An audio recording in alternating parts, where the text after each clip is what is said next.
What factors come into play for human-created shark aggregations? Do people take risks knowingly, or do they lack awareness? And how do you reduce the risks involved for the sharks and for the humans coexisting in the same place? All of these questions and more are answered on this episode as we're joined by Dr. Adi Barash. I'm your host, Mark Stokes-Packer, and this is the Shark Trust Podcast. Adi, welcome to the Shark Trust Podcast. It's great to have you on. Can you start off by telling us who you are and what is it that got you into sharks? Hi, Mark. So I'm Dr. Adi Barash. I study sharks. I've started in 2011, and I started studying sharks because we learned that sharks are aggregating around power plants in Israel. And I was driving with a friend along the coast, and we were searching for a subject to start our masters. And we just passed the power plants and asked each other, like, what about sharks? And nobody's doing anything with that. And then the idea came up. So we both started. He decided not to continue after he met statistics, but I went through and I did my master's and my PhD on the sharks around the power plants. And also through the years, we started an NGO. We started collecting observations of sharks and rays in Israel, in the Red Sea and in the Mediterranean.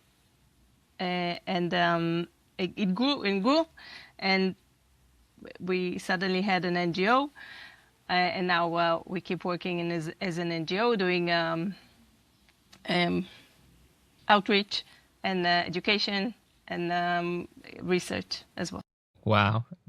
Were you interested in sharks before, or was it like fate that you were just driving down that road, saw the sharks, and you were like, this is it? I had no connection to it. I was working with sea turtles. I worked, for 6 years in the rehabilitation center in Israel, and then I went to Central America and volunteered and worked with sea turtles there as well. And I came back and was looking for a subject. It was just an idea, like no connection. I'm a marine biologist. Yeah, that's amazing. Well, good for us, sad for the sea turtles, but happy for the sharks. They're okay. Can you tell us a bit about that journey to becoming Dr. Adi Barash? Can you tell us, how did you master? How did your PhD go? What sort of things did you find out? Wow. So my master's, once we decided to go to do our master's, but nobody else decided it. So it was a bit of a journey to get people to agree to the idea that we had. Nobody agreed. People told us we know everything about sharks already. You won't be able to research sharks because they're deep, they're away from shore, and it's impossible. So all the marine biologists refused. And then we went to a salamander researcher that worked on freshwaters. And he said, yeah, I did my scuba diving course in '78. I can be a marine ecologist. And he took us in. And he was a great teacher. It was Professor Leon Blaustein. So I did my master's there. My friend stopped. And for the PhD, I also continued with the sharks in the near the power plants, but also try to collect more data on sharks and rays in general in Israel, because we knew very little at this point. So about the sharks in the power plants, we found that they're actually coming to the power plants. It's not just because people are there with their phones. They only come at winter. During the time, it seems that they come because of temperature, because you can see they're affiliated with temperature. And live when the sea water rise above 20. We saw that they have those two species there, and they have these differences that they keep between them. They keep 2 meters between the two species for some reason. This is a 4-meter shark and 3-meter shark, or a 2-meter shark, and they keep a 2-meter difference between them, and they do daily movement of 2 meters, which is ridiculous. But they do it, and they do it every day. And So I think this is something very primal for them. But there's also, it might also be related to the food there and how it spreads, because maybe for squids, 2 meters are more important. And we found out the species that come to our shores in the Mediterranean, which we did not know before. And now we have posters for the Mediterranean, at least. For the Red Sea, there is still a lot to learn. I didn't do it in my PhD and my master's. I continued with a postdoc in the Nature Museum, where we worked on the data from the observations, and now it will be published soon, hopefully. So there we check we check the changes through the last 10 years that we have been working, and we find that a lot of the species are recovering, and we see more, and this is very interesting. Yeah, that's really cool. When you said you know some of the species that are around there, what sort of species are you seeing? What sort of species were you looking at? So we see a lot of sharks and rays in Israel. This is like if there wasn't wars all the time, then this would be a very good place for shark tourism. We have the 2 species in the dusky sharks and the sandbar sharks in the power plants. You can also see there the honeycomb ray or the leopard ray. Oh, nice. Yeah, because they're invasive from the Red Sea, and they're mostly in the power plant, but you can see them around the country as well. We have the common stingray, I think it's called, the Ciatis patinaka. This is very, very common. Electric rays, guitarfish, loads of guitarfish here. Butterfly rays, eagle rays. There's many species. I mean, Israel does not have many species comparing to the West Mediterranean, but you can see them. You go in the water and you see them. If you go in the mating season, you can count 70, 80 rays while swimming. Yeah. You said there that one of the, I think you said it was the honeycomb ray, is an invasive species. How is that? Because so they didn't have them there before? I don't actually understand a load of the, I know about lionfish being invasive and raccoons and stuff like that, but yeah. How is a ray invasive? Is it because people brought them there? I don't think so. I don't think they grow them that much, because this ray goes up to 4 meters, so it's not very comfortable in the aquarium. But I think when you work in Israel, Sepsian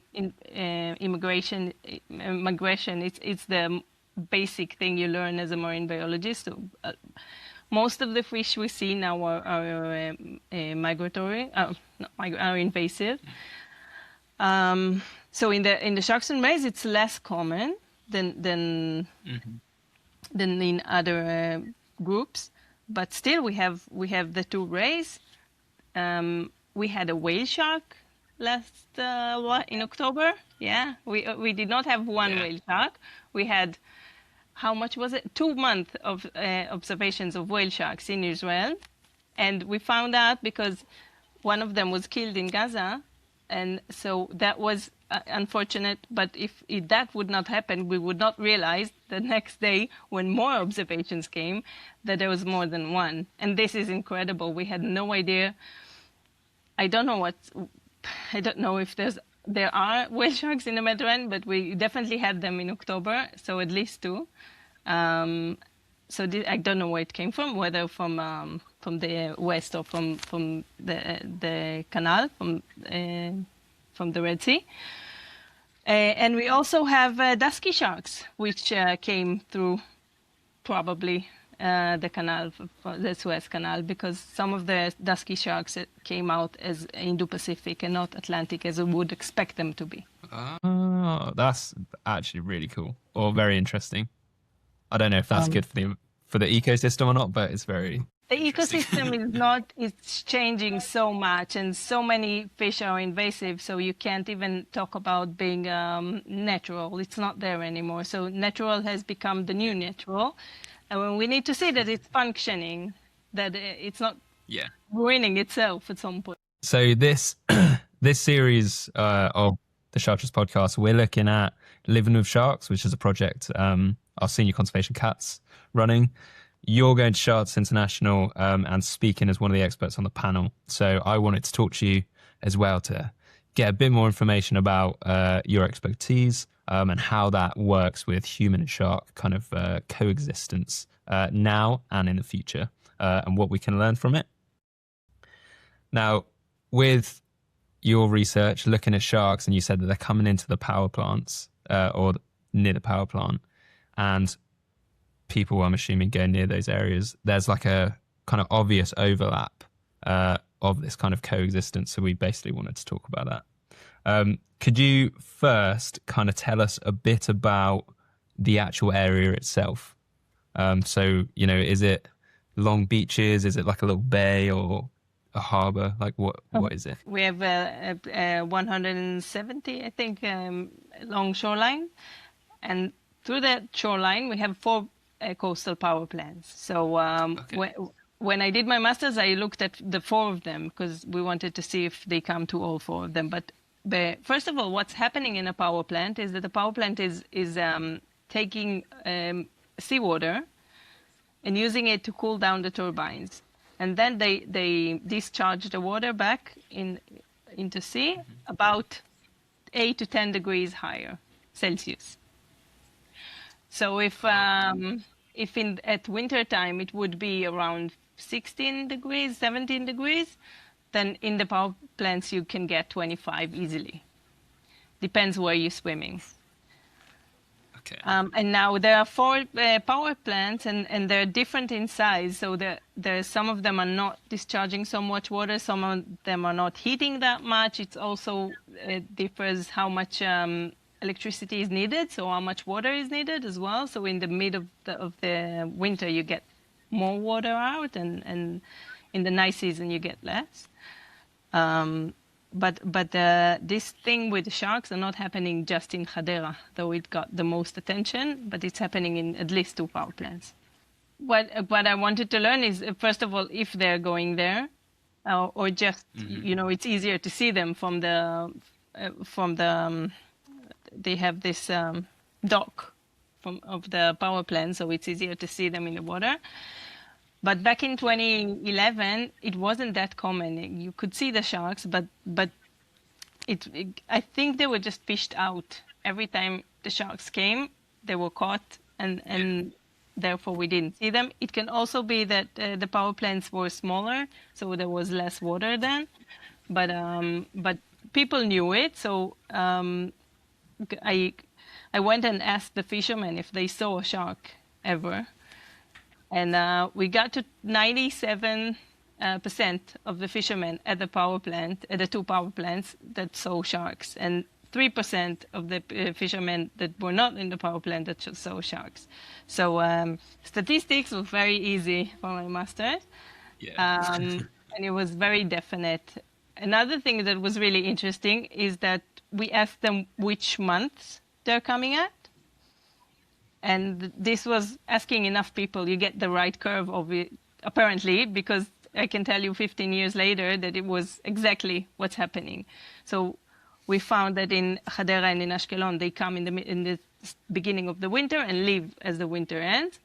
And in one power plant, in Ashdod, they only come around March.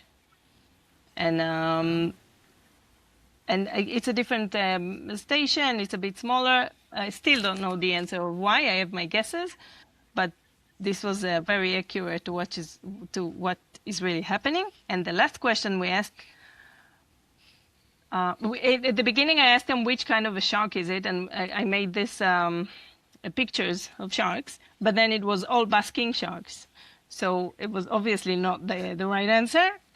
So we ended up asking only, is it a hammerhead or not a hammerhead? So most of them said not hammerheads, but also hammerheads. So hammerheads used to go into the power stations, but we see them disappearing all over the Mediterranean, so also around the power plants here.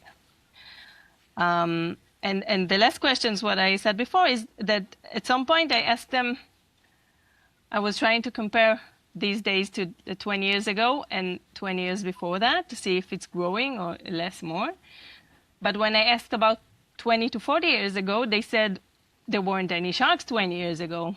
And then we started asking them, when did you start seeing the sharks? And most of them said about 7-8 years ago. So this puts us in the beginning of 2000. I mean, from my, to put a human spin on it, I just quite like a hot bath. So I can imagine them just being like, yeah, Of we'll course. just stay in the warm for a bit during the winter. Of course. But you said earlier as well, you said something about food as well. Is that as in like maybe their prey likes the hot water, so they just follow it in as well? Or something else? Yeah, so we don't know enough about the food there. But to 2015, there was a new research station close to Hadera, the Morris Kahn Center for the Mediterranean Research, I think I can check again. And we started tagging sharks as well. Okay. So the first tags we put were temperature tags as well, and some satellite tags. So the data from the temperature tags showed very clearly that they stay close to the warm water. They don't venture out so much out of the warm water. It depends on the season. And so it seems that the temperature is very I don't know. It's probably the best reason for them to come. The food, it's very difficult to study, and we didn't get to it yet. They're continuing the study, so we might learn it at some point. Be a nice future project for you to keep going. So the sharks are coming into this area through these kind of winter months and staying around there. Are people also using like these beaches in this area for, like sunbathing, swimming, leisure activities? Yeah, so it's this is a power plant area, so it's not the best place to go to just sit and go in the water. But when I just started, people didn't know about this. So a lot of Orthodox kids used to come, like they brought the schools there at winter time, so you don't have to see people in bathing suits and stuff like that, and kids would go in the water. So there would be 30 girls on one side, and us trying to catch a shark on the right side. And at this point, before the tagging really started, we were trying to do it with a line and a hook. And the sharks kept tearing the line, and we couldn't get them to up close to shore. But I was really waiting to see what will happen once if we do get a shark close by, and the girls just to see the shock on both eyes, all eyes. But it didn't work, and I'm glad it didn't work, because this was not the right way to do it. And once we started with the boat, it was better. But yeah, so people used to come there. Now they don't take schools there to bathe anymore. But during the years, when it became more and more known, people started going there. So in the beginning, we had only the scuba divers, just a few scuba divers that knew about the place and came to look at the sharks.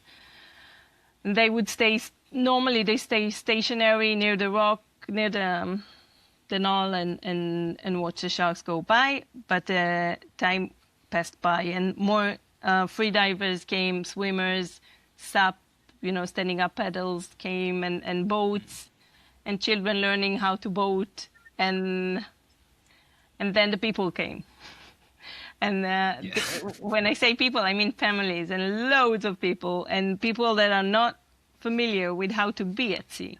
And we're talking about a place that is, the current there is very, very strong for very close to shore area. There's no visibility if you get close to the current. There's fishing lines everywhere.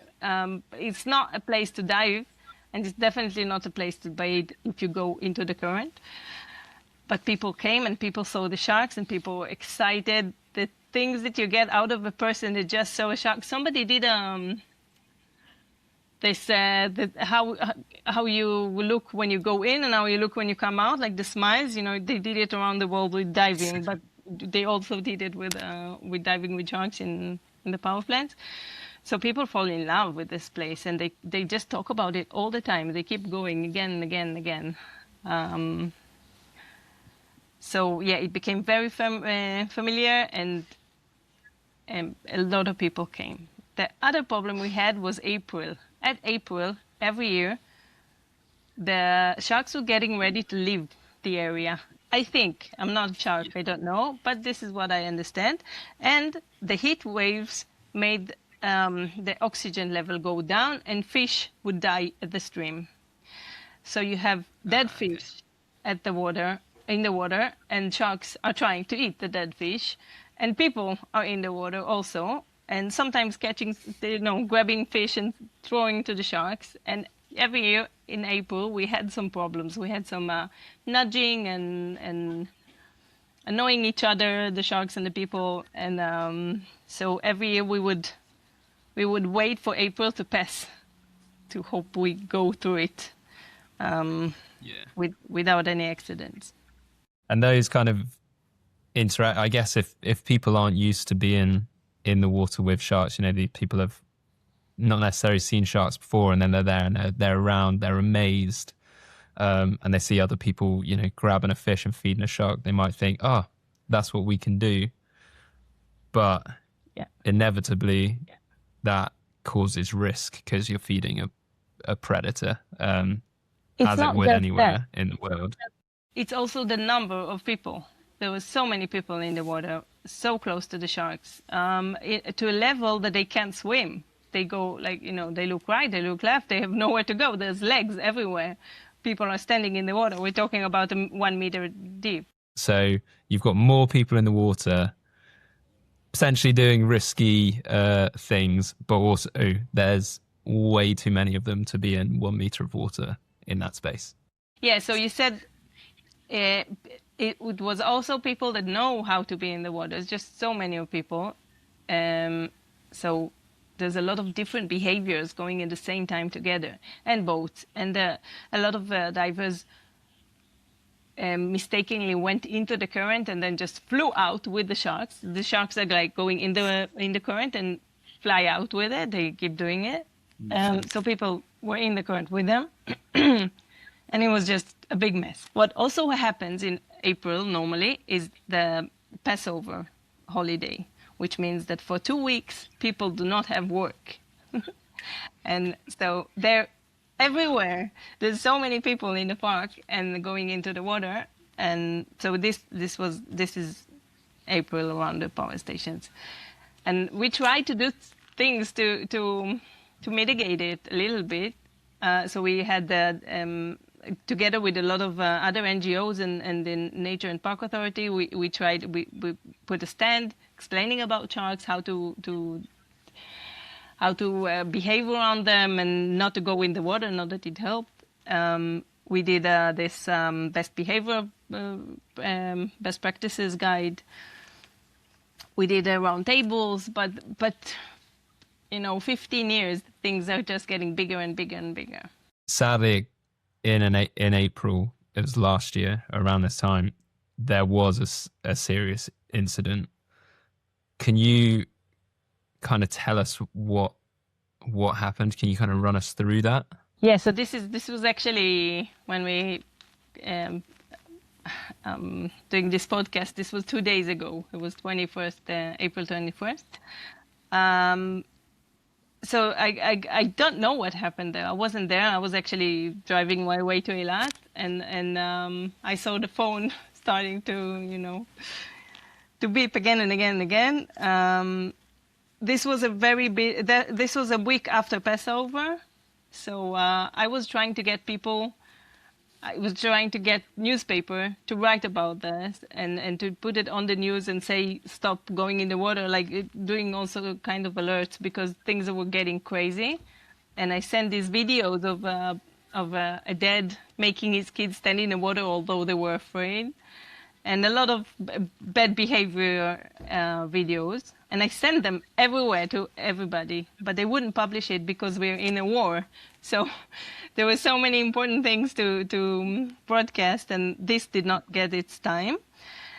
And that day, 2 hours before the accident happened, one newspaper published it, like put it online, but it did not help at that point. So this guy probably went swimming with the sharks, which he did many times before. He was a sea person. You can't say that he didn't know what to do, but he came a week after. He came 2 days after this crazy week with so many people in the water and so much dead fish in the water. And I don't know what happened. He swam there, and many people were on shore, so they took the video. The sea was not calm, so not many people were in the water. But he got attacked by multiple sharks. And I don't know, it was horrific. It was filmed, people were screaming and shocked. And we were shocked as well because we were waiting for an accident to happen, but we were not expecting this happening like this. We were sure somebody is going to get bitten in his hand or leg or whatever, but not a frenzy. And that's it. It took a few days to find the body, and it was very unfortunate what happened. You cannot. It's not. You can't. You can point the blame like on somebody specific, on one person. It became so much bigger and bigger, and it's very hard to stop people from going in the water. First, Israelis, it's impossible to stop them from going anywhere because we don't read signs and we don't listen to what we're told. Yeah. But also, it's very, very close to shore. It's very accessible. And if you're allowed to do it, then everybody is allowed to do it. So I can tell you that a week later, people were in the water again. Less, definitely less. Only a few that were really, that can't help themselves. They have to go in the water. But yeah, so now we're still trying to understand how to deal with the situation. Should we allow it? Should we not? Can we not allow it in any way? Because it's not illegal to swim there. Definitely not to dive there. So it's a difficult question. Yeah. And I think that's why it's so important to have these conversations about how do we live with sharks, because of these risks, and we want the sharks to be happy, but we also want obviously safety for the people that are going in the water. I think this is not special for sharks.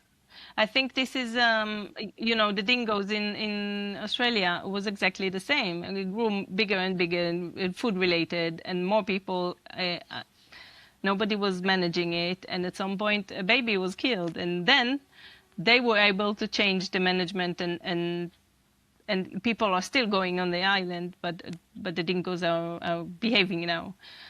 But so this is a very important case to learn from, but we don't have the privilege of closing the area. It's easier on an island. So with kind of the different things all coming together, like we've spoken about, the temperature increase in the water, there was the dead fish in the water in April, and then it was also quite choppy, so the visibility is not that good. With all of these kind of factors coming in that increase risk, do you think that there's a way around it? Like, could it be that just for that time the beach should be closed, so it's not closed for the whole time? Just kind of like limits. There's a lot of limits that should have been drawn, but we don't have. The problem here is whether you how to make people do it. If you want to make people, it's because legally there's not many tools to do it. They can go in the water wherever they want normally, but of course what we ask people to do is not go norther than where the hot current, the warm current of water, not to go past the estuary and stay south in there. So you won't see 20 sharks, but you will still see 2 or 3. And to stay in a place where the visibility is better. And if you feel uncomfortable, leave the water. Do not go in small groups. Go only at larger groups. I don't remember all the details, but and of course, do not go in when the visibility is not good in general. So best practices, the best practices are good. We didn't invented anything. This is what they use everywhere in the world. But when it's so accessible, it's very, very hard to control it. So still now we don't know how to limit the people going in. These people have short-term memory, so I don't know how long it's going to last, this fright. But I don't know. It's a problem. Also, to actually change the law would take a lot of time. So it's and I'm not sure this is the tool that we want to use. This is a real policy dilemma. You said there about how long it will last to kind of change that fright from the incident, and I know you said people were back in the water like a week later after the incident. Do you think there has been this kind of perception change of sharks because they were quite happy being in the water, having them, bump their legs, trying to touch the sharks? Do you think there's been a change in that, or is that kind of continued? Now people, every time you say shark, we used to say sharks don't eat people. I mean, it happens. It's very random. It's very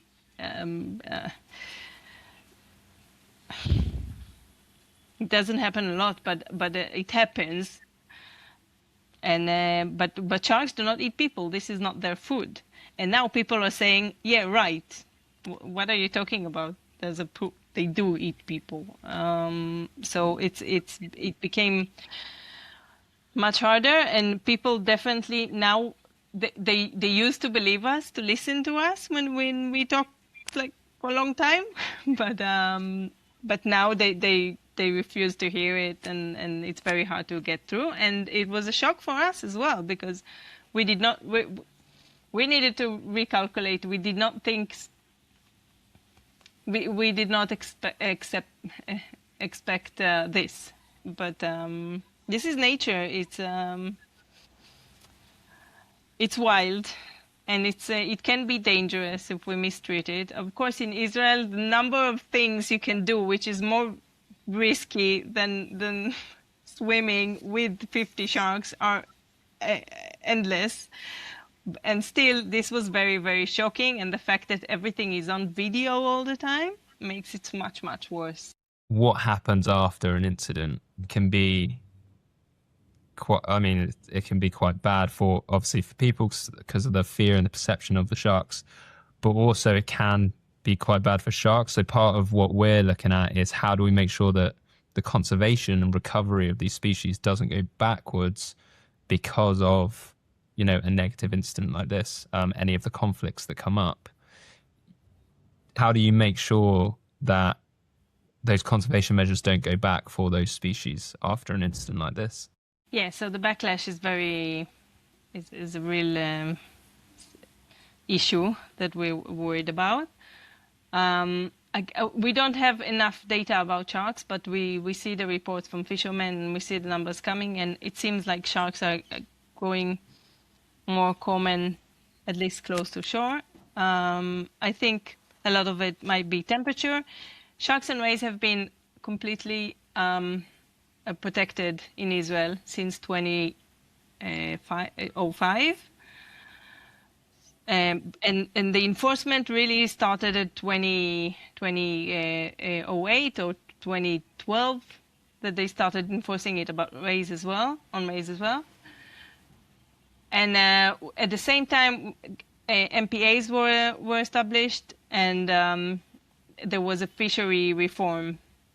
So a lot of things changed in the same time. And I think we completely protected all sharks and rays species in Israel all of the sudden. And this might have made real big change in their populations. We were not expecting to see the change so fast, because this is long-living species. But we do see a change. We also don't understand why, because they are being fished everywhere else around us. So sharks it's surprising that we see more. We can't really explain it. We're not expecting it to be that fast. But I think in general, and this is related to another question, in general, conservation needs to be enough for it not to go down. And we have to be careful not to do it too strong, too fast, because we all need to get used to it.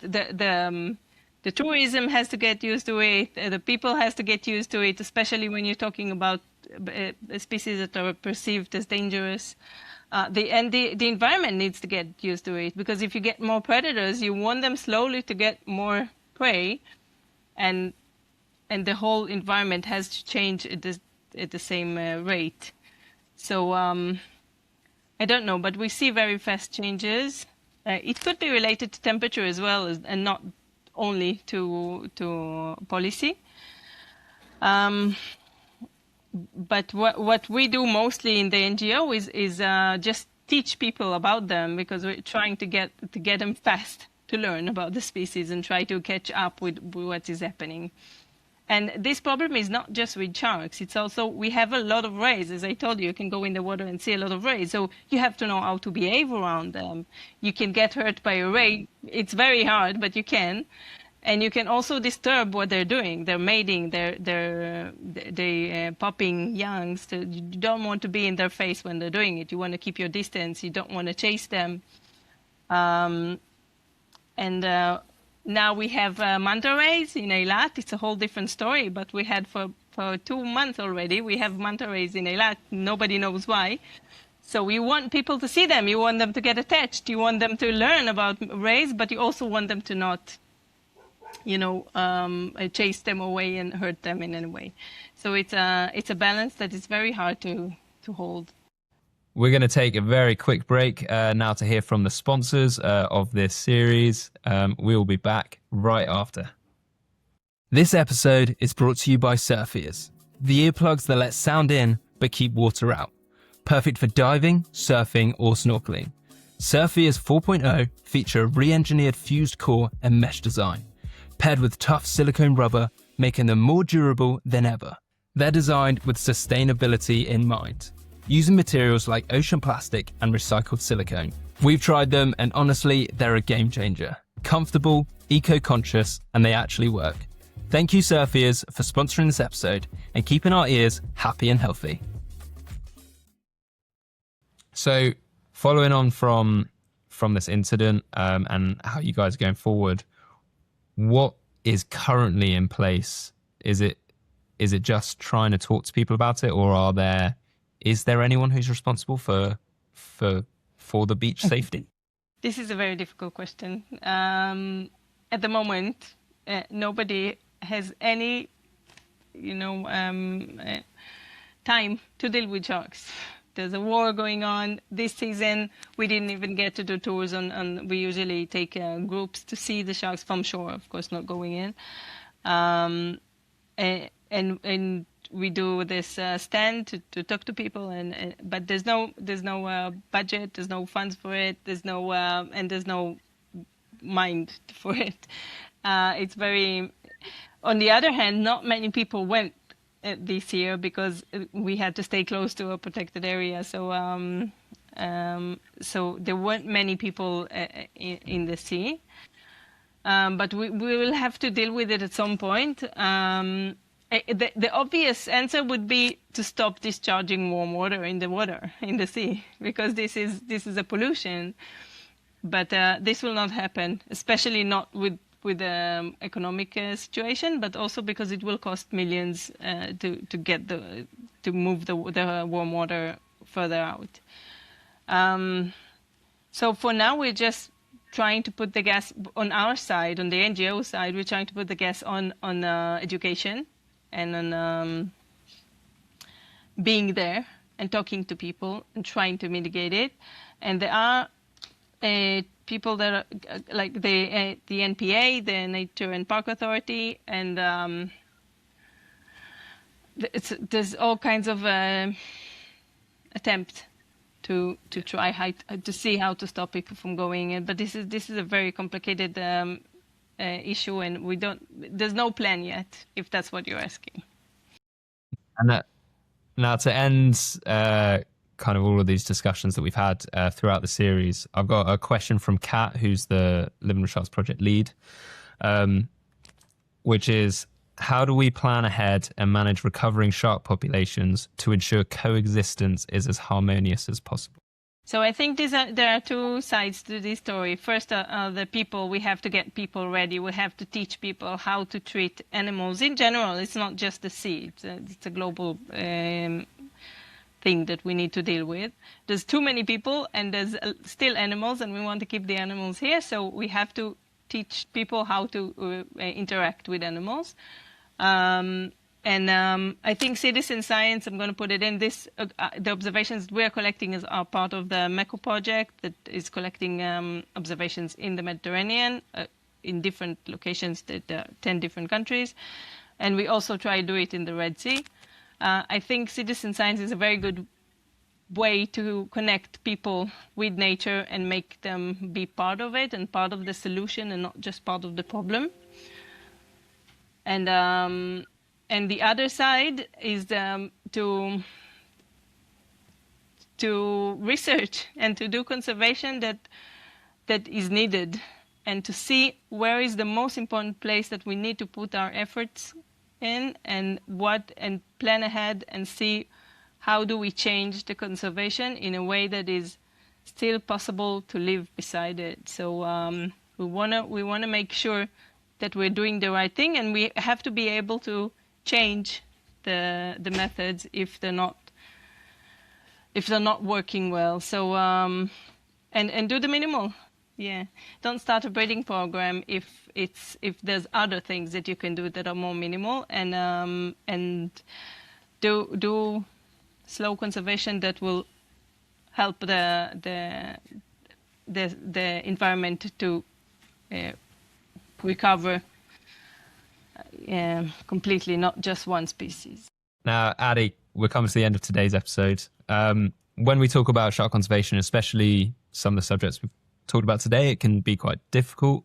So we like to bring it back to why we love sharks, why we work in this sector.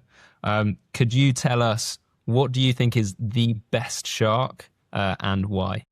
I like the oceanic white tip, because he's a crazy shark. It's not easy to predict. It's different. It has round fins, which is strange, and it's very, very curious. It's the most curious shark I know, for good and for bad, and it's cute and it's nasty at the same time. So I would guess for now it is my favorite. Very good choice. I think that's quite a few people's favorite, because they're just an incredible species, very beautiful species. If listeners and viewers wanted to learn a bit more about your work, do you have social media, website, or anything that they could find your work on? So they can go on Sharks in Israel. I have papers that go by my name, but if they want to see about the advocacy, and so we have the website, and especially the Facebook. We work a lot on Facebook. So the MECO project and Sharks in Israel, very welcome to come and report and share observations. Perfect. I'll put links to those in the description of the video or the audio podcast, so that people can access that nice and easy. Adi, thank you again for joining us. It's been absolutely great, and learning how to coexist with sharks now and in the future. Thank you. Thank you for listening to this episode of the Shark Trust podcast. If you've enjoyed it, please like, share, subscribe. You could give us a rating. And if you have any questions from what we've spoken about today, please comment them below, and we will answer those questions by the end of this series. We want to say a huge thank you to the sponsors of this podcast, which are Surf Ears. Definitely get some, protect your ears. Thank you to the Rev Studio, who do all of our podcast artwork. Thank you to Louis Hogan, who's behind the camera, who does all of our video and sound editing. Research and planning has been done by Kat Gordon and myself. I've been your host, Mark Stokes-Packer, and you've been listening to Series 2 of the Shark Trust podcast.